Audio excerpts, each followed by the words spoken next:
हिमाचल प्रदेश में विधानसभा चुनाव को लेकर सरगर्मियां अब तेज हो गई हैं और चुनाव प्रचार भी रफ्तार पकड़ने लगा है।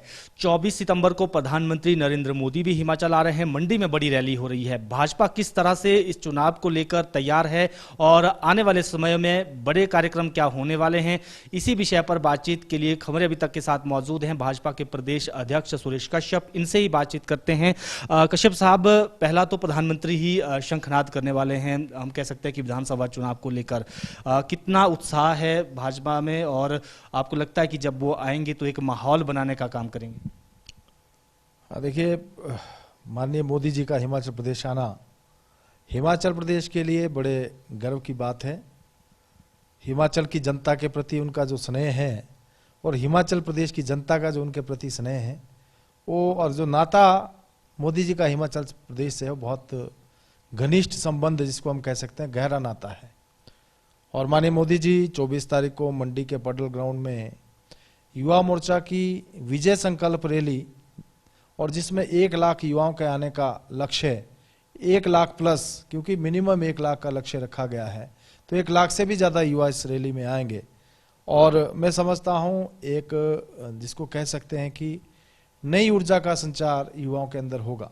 और वैसे भी इस रैली के माध्यम से जिस प्रकार से 68 के 68 विधानसभा क्षेत्रों से हर बूथ से 20 यूथ के आने का कार्यक्रम है, मैं समझता हूँ हर बूथ के ऊपर मोबिलाइजेशन और हर बूथ के अंदर जो है एक नई हलचल पैदा होगी। और एक बड़ा कार्यक्रम जिसको हम कह सकते हैं कि किसी भी मोर्चे का अभी तक का माननीय प्रधानमंत्री जी का ये पहला संबोधन होगा जो उन्होंने हिमाचल प्रदेश के युवा मोर्चा को चुना है। तो एक माहौल की हम जहाँ तक बात है, एक माहौल खड़ा करना, और मैं समझता हूं कि जिस प्रकार से भाजपा अपने चुनाव की तैयारियों में लगी है उसमें बहुत बड़ा बूस्टअप जिसको हम कह सकते हैं इस रैली के माध्यम से मिलने वाला है। क्या प्रधानमंत्री चुनाव घोषणा से पहले फिर से यहाँ पर आएंगे? क्या कोई ऐसा कार्यक्रम भी तय किया जा रहा है? क्योंकि एम्स का भी उद्घाटन होना है, 4 लेनिंग को लेकर भी जानकारी है कि उसका भी उद्घाटन हो सकता है। माननीय मोदी जी के इसके तुरंत बाद 2 कार्यक्रम प्रस्तावित हैं, जिसमें हमारा चंबा में आने का भी उनका कार्यक्रम है, और दूसरा एम्स बिलासपुर की बिल्डिंग का उद्घाटन करना। सबसे पहले तो आभार प्रकट करना चाहूँगा माननीय मोदी जी का, जिन्होंने हिमाचल जैसे छोटे राज्य को भी एम्स का तोहफा दिया है, और अभी उसका भवन तैयार हो गया है और उसके भवन का लोकार्पण, और उसके लिए माननीय मोदी जी बिलासपुर में उनका आगमन होगा। कांग्रेस चुनाव प्रचार कमेटी के चेयरमैन सुखविंदर सिंह सुक्खू हैं। वो कह रहे हैं कि जो मंडी में रैली हो रही है 1 लाख युवाओं को एकत्र करने की बात कह रही है, लेकिन 14 लाख बेरोजगारों को लेकर भाजपा कुछ भी नहीं कर रही है। रोजगार के द्वार बंद हो गए।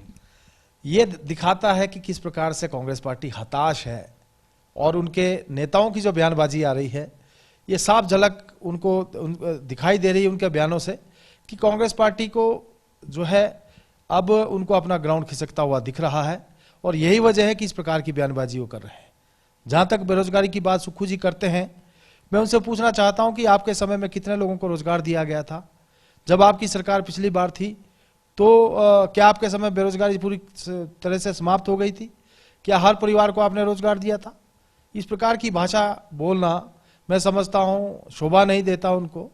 हमारी सरकार ने प्रयास किया है बेरोजगारों के लिए जितना हर संभव, चाहे हम केंद्र सरकार की बात करें, startup India, stand up India और मेक इन इंडिया के तहत युवाओं को स्वरोजगार के लिए प्रेरित करना, साथ ही साथ जो है हमारी प्रदेश सरकार ने भी स्वावलंबन योजना में युवाओं को जो है प्रेरित किया है। और हमें इस बात की खुशी होती है कि आज 4000 से ज़्यादा यूनिट्स हिमाचल प्रदेश में जो है हमारे युवाओं ने खड़ी की हैं, और उसमें 20 से 25 हज़ार युवाओं को और इससे ज़्यादा लोगों को परोक्ष और प्रत्यक्ष रूप से रोजगार मिला है। साथ ही सरकार ने प्रयास किया है कि सरकारी और गैर सरकारी क्षेत्र में जितना संभव हो सका रोजगार भी दिया है। और हमारी सरकार, चाहे केंद्र की सरकार है या प्रदेश की सरकार है, लगातार प्रयासरत है कि हम किस प्रकार से जो बेरोजगारी का समाधान कर सकें और इसको कंट्रोल रख सकें। 75 साल के कार्यक्रम हो रहे हैं, उस पर भी विपक्षी नेता सवाल उठा रहे हैं कि सरकारी खजाने से पैसा उसमें लुटाया जा रहा है और राजनीतिक रैलियां इसमें हो रही हैं, तो क्या कहेंगे इस पर? मैं तो धन्यवाद देना चाहूँगा प्रदेश के मुख्यमंत्री जयराम ठाकुर जी का, जिन्होंने कि हिमाचल प्रदेश की स्वतंत्रता के 75 वर्ष पूरे होने के अवसर पर इस प्रकार के कार्यक्रम आयोजित करने का फैसला लिया, ताकि हमारी जो युवा पीढ़ी है, हमारे जो लोग हैं, प्रदेश की जनता को पता चले कि जब हिमाचल प्रदेश बना था हम कहाँ खड़े थे और आज हम कहाँ पहुँच चुके हैं, और उसमें जिन जिन लोगों का भी योगदान रहा है उनकी झलकियों के माध्यम से, प्रदर्शनी के माध्यम से वहाँ पर दिखाना कि हिमाचल प्रदेश ने इन 75 वर्षों में किस प्रकार से प्रगति की है।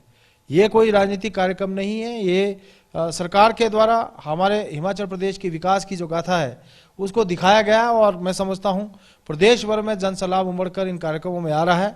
और ये भी बात इस बात से सत्य सिद्ध हो जाती है कि हिमाचल प्रदेश की तरक्की से, हिमाचल प्रदेश जिस प्रकार से आगे बढ़ा है, हिमाचल प्रदेश की जनता भी उसको देखकर, और मैं समझता हूँ इस जानकारी जुटा रही है कि किस प्रकार से हमने विकास किया है, और आज भारी मात्रा में लोग उन कार्यक्रमों में उमड़ते हैं इस बात को देखने के लिए कि हिमाचल प्रदेश ने जो विकास किया है उसमें किस प्रकार से जो है आज हम, चाहे हम प्रति व्यक्ति आय की बात करें, चाहे हम सड़कों की जो निर्माण हिमाचल प्रदेश में हुआ है, चाहे हम देखें कि आज किस प्रकार से हमने पिछले 75 वर्षों में जो हर घर में नल पहुंचाने का काम किया, नल के माध्यम से पीने का पानी पहुंचाने की बात हो, चाहे हमारे एजुकेशन इंस्टीट्यूट्स की बात हो, कितने एजुकेशन इंस्टीट्यूट उस समय थे या आज कितने हैं, या हमारे स्वास्थ्य सुविधाओं में किस प्रकार से हमने विकास किया है, ये सारी बातें और इसको लेकर जिस प्रकार से हिमाचल आगे बढ़ा है, उन कार्यक्रम के माध्यम से आम जनता को इसके बारे में जागृति जो है प्रदान की जा रही है।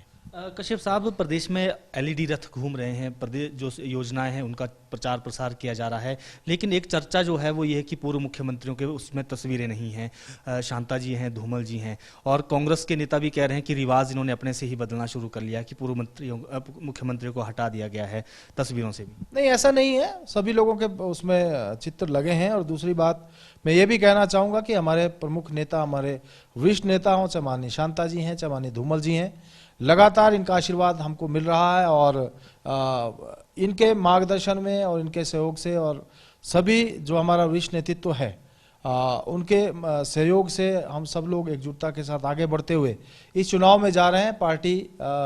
पार्टी और सरकार, संगठन और सरकार मिलकर जो है हर चुनौती का सामना करते हुए प्रदेश में भाजपा की सरकार को हम फिर से विराजमान करेंगे। और जो हमने रीत बदलने की बात की है, जैसे 4 राज्यों में हमने रिवाज बदला है, अब हिमाचल प्रदेश की बारी है कि यहाँ पर भी हम रिवाज बदलेंगे और फिर से भाजपा की सरकार बनाएं। मंडी से अनिल शर्मा है, हालांकि वो भाजपा का नेतृत्व से भी उन्होंने मुलाकात की है, कांग्रेस के नेतृत्व से भी मुलाकात की है। क्या भाजपा ने उनको लेकर कोई फैसला किया है? क्या वो भाजपा के ही टिकट पर चुनाव लड़ेंगे या ऐसा कोई आश्वासन उनको दिया गया है?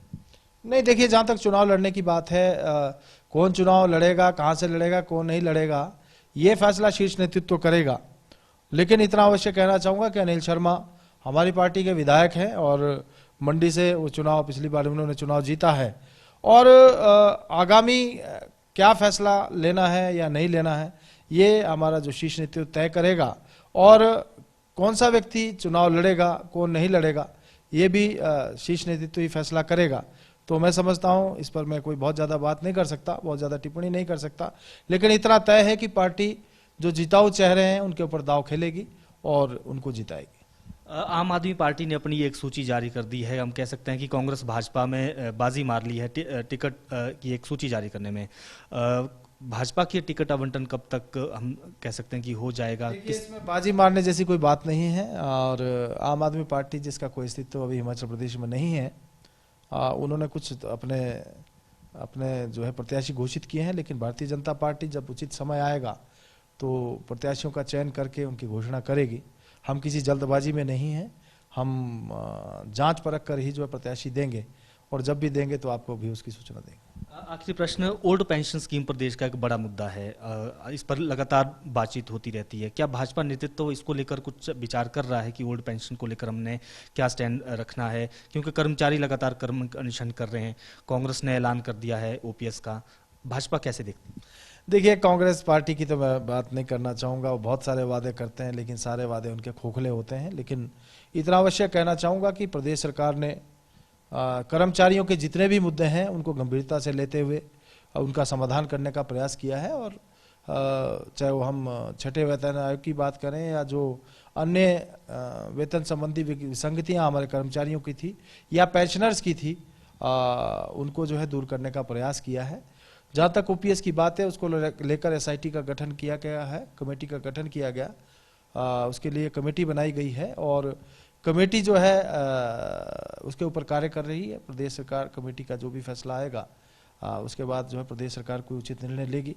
मैं समझता हूं हमारी सरकार ने कर्मचारियों के हित में अनेक फैसले लिए हैं और उचित समय के ऊपर उचित फैसले हमारी सरकार ले रही है और इस पर भी सरकार कोई जो भी उचित फैसला आने वाले समय में लेने वाली है।